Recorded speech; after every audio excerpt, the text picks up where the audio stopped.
everybody, D21 here. I thought I should make an update video on the old GT because it's as you can probably see already, there's been a few significant changes since the last video it was featured in. Not really sure where to start. I guess we'll start with these new front tires here. They're nothing special, obviously. Oh, there's a dog. They're nothing special, obviously. They're just old trailer tires and trailer hubs. See, there are some nice 4-bolt hubs with tapered roller bearings in there. And I got those off an old camper trailer that I just kind of robbed the parts off it, you know. And they needed, before this thing had 3/4 inch spindles, and the trailer spindles were just straight 1-inch spindles. They weren't tapered like some are, which was handy. I was able just to use some 1-inch shaft stuff that I found and cut the old spindles off and kind of rig up almost like a knuckle. Oh, there, see a little better, almost kind of like a knuckle type thing there, not really. That's some angle steel, and got those hubs on there and got those wheels on. I like them, really. They're, you know, the tread's good on them. They're not really wore out or anything. They're not bald. Obviously, they're not very aggressive at all, but they're skinny and tall. They're good for kind of plowing through mud, and they climb over stuff pretty easy, which are good for crawling over things. I got this other one.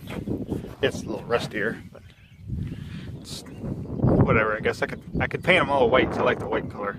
Faster rears. I could paint all 4 rims white if I wanted, but same setup over here. It's kind of that angle steel thing. Oh, there's a dog guarding my tractor. You guard my tractor, Andy? Andy. Okay. So anyway, yeah, that's something I did a while ago. They roll nice. The bearings are just fine in them. So, and you know, they're tapered roller bearings. You can take them all apart, re-grease them, and you know, pack them full of grease and put them back together. So it's pretty handy. Even if I decide I don't like these wheels down the line, I can always find some, like maybe 8-inch or even 10-inch rims that'll fit this same bolt pattern here, and get some ATV tires for it. These are actually 12-inch rim. There, it says somewhere on the tire. If I remember correctly, they're 5. Where's it at here?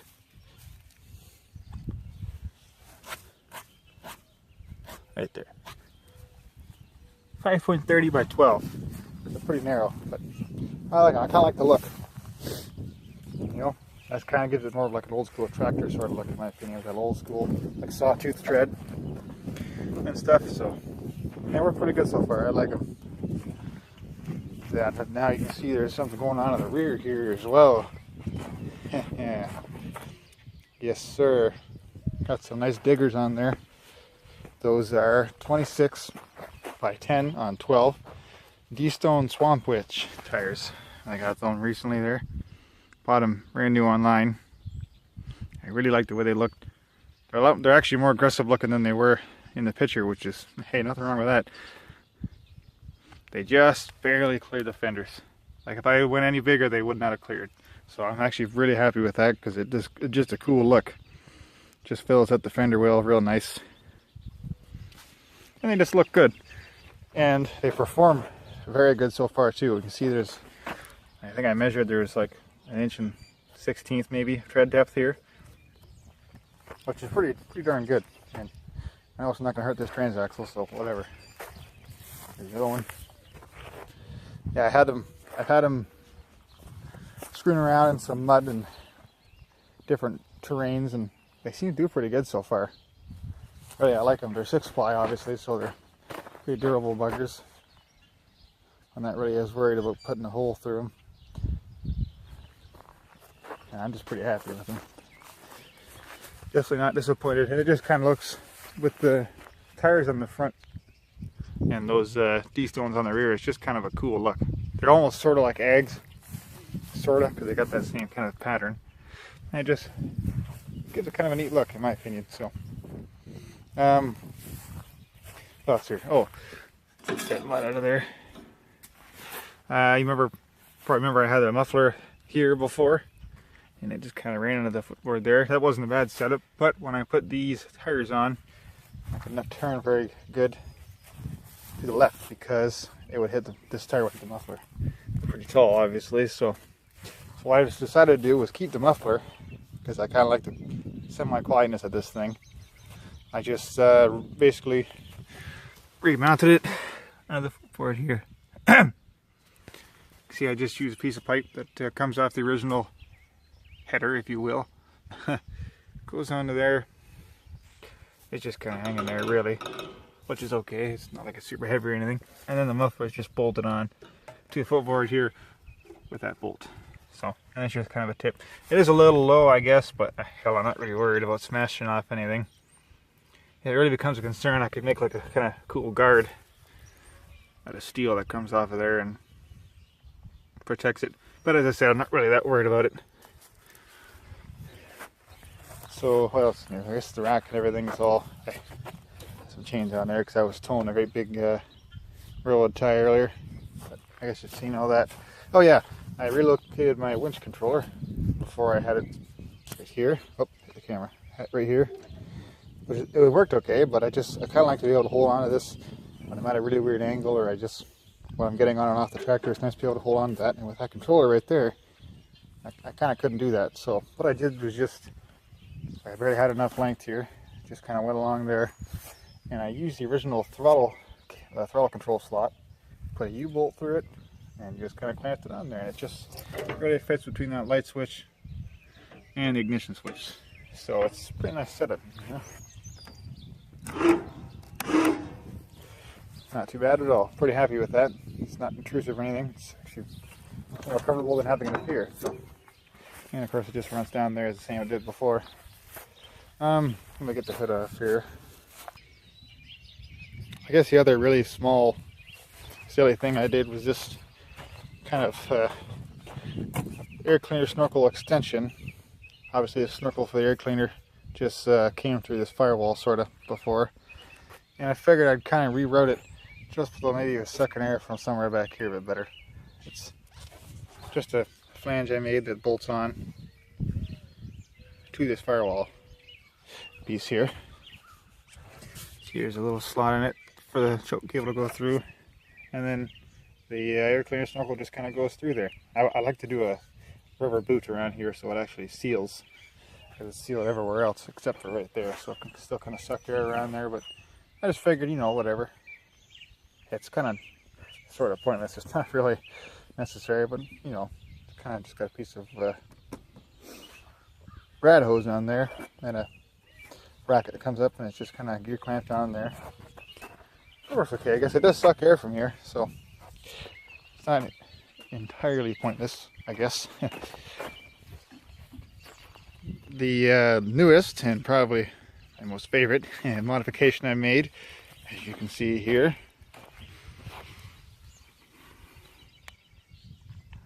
she's sitting on leaf springs in the front. Yes sir, they actually are just the mono springs out of that same trailer that the wheels came off of in the hubs. They were a pack of, I want to say 4 each, but I just decided, well, I figured all 4 leaves would be too stiff, so I just took it apart and ran the mono leaves here, and it works great. I got a solid mount back here, obviously. It's kind of welded to the frame. You can see the one on the other side. I would have run, I have the shackles up front. I would have run the shackles at the back, but that right there, that round looking thing is my pulley for where the belt twists into a horizontal shaft, or you know, the input for the transaxle. It is right there, and I can't do anything about it. And if I had none of my shackles back there, every time the suspension compressed, the shackles would smash into that pulley, which is not ideal. And the only way to get around having those clearance issues was to mount it so that the solid mounts are like way out here. And obviously that's not going to work. I'm not going to, you know, have this thing 100 feet long. So I just did that. I don't think it's going to be a big deal. I've, you know, like the old Jeep XJs and stuff had shackles out the front, I think, so no problem with it working. The other thing I had to do when I did this leaf swap was my steering had to be changed a bit. For any of you guys that have this same style of GT, even the old Sears garden tractors had it, I think. They usually have a plate in here for the axle, and there's a bell crank that comes out the original steering gear, and it's just a double tie rod setup. It's kind of more like an old farm tractor sort of double tie rod thing. It's actually a great setup. I like it. Had a nice ratio and very little bump steer, but mine was really wore out. The pivot wobbled a lot, and I had a lot of play. There still is a bit of play here, just about that much, which really bothers me, but maybe I'll do a nice rack and pinion swap someday. That'd be just excellent. But anyway, so yeah, mine was really wore out, and it wouldn't have worked with this setup anyway. I'm pretty sure with the front axle flexing and, you know, suspension compressing and decompressing, it would have caused steering to lock up and stuff like that, and that's just not that great. So you can see I just got a regular tie rod run across. It's a little loose maybe the tines, but they work. And yeah, so that's just like your normal tractor setup there, a single tie rod, and then just a drag link coming off the original steering gear down to a steering arm. I got welded on here. It works good. It's what did I decide it was? It was just about 2 turns lock to lock, which for stock steering gear isn't too bad really. I like to be lower, but it's nice and smooth. I can steer it pretty easy even when we're not moving, so it's a nice palm steer thing when you're moving, which I like. So, and the suspension works very well. Yeah, oh yeah, baby. So yeah, as you can see, it's pretty bouncy, which, you know, I don't really think that's a problem. It's not like it's something going down the road at 60 miles per hour. It's for off-roading, so bouncing through ruts and over things and through mud and stuff, the bounciness works for me, frankly. I could add shocks, maybe a little something up here, maybe even just like car hood shocks or shocks from the hatch, you know, but I don't think so. I think I'll just leave it the way it is. I like the bounciness. Also, if I decide it is too bouncy, I can just add another leaf. Since I still have the other 3 leaves for each side, I can just I could do that if I wanted. But as I said, I like the bounce she has, you know. It flexes pretty decent for just like a regular leaf setup. I don't actually remember what the number was, but it flexes more than it did stock. But just the front axle pivot, it had 8 inches, which for a stock lawn tractor is actually pretty darn good, really. But I want a little more maybe. And it does flex pretty good. So I can if I get in the bumper and jump pretty hard, I can bottom it out. That's not too bad for me. It never bottoms out while I'm off-roading, so it's not really a concern of mine. Front axle is quite a bit farther forward. Where was it before? It might have been right here before or something, so it's a good few inches farther forward, which, to be honest, I like the way it looks now. Before, I kind of actually thought that the front axle was too far back, and it looked kind of, I don't know, it was kind of goofy, but now it's farther forward, and I really dig it. I had to trim my bumper because at full steer and with some steering articulation, or suspension articulation, there was rubbing issues, so I figured, you know, just trim the edges off. It kind of looks cool, actually, in my opinion. So, and now I have no clearance issues whatsoever when it comes to that. So, I know some of you probably thinking the shackle sticking out front isn't that great. I do realize that I'm not really super positive. I like that. I don't really think I like the shackles sticking out. Don't want those to be the first thing that smash into something. I'm thinking possibly a tube bumper coming off of here, come back to here, but I'm just kind of concerned about it looking ridiculous because it sticks out so long. But being that the front axle is stretched now, it's a little bit farther ahead, longer bumper actually might not look too bad.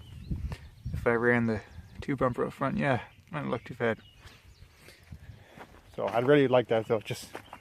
I'd love something to protect those shackles a bit more, because I don't want them to smash into something and have something break, because if I hit something hard enough, that could cause mass havoc with my leaf spring setup. So we'll see what I can do about that. For now, it's not bad though. I'll just be careful and I won't, you know, ram into things. I'll just be sort of cautious. But so yeah, that's pretty much everything that's going on with this thing right now. I'm actually really pleased with this tractor. Just sort of a little walk around here, I suppose. Oh yeah, I love those tires on the back.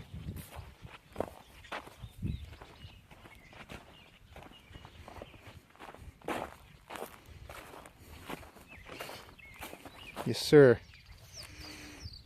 So yeah, I'm not really sure what I have planned for this thing next. I'm kind of liking it the way it is right now, but you know how it goes. You never stop modifying stuff, really. So, as I said, I'd like to do that rack and paint swap someday. Maybe an ATV rack would work pretty good. Might be able to fit it down in there. And yeah, I'm sure I'll find other stuff though. Always messing with something, so I'm sure I'll find something to do on this rig next. But for now, I'm definitely happy with how it's turning out, really. It's a pretty cool rig. So yeah, that's the GT, I guess, as of right now. Just thought I'd kind of show all the fellas what she's looking like lately. I hope you guys like it. Thanks for watching. We'll see you next time.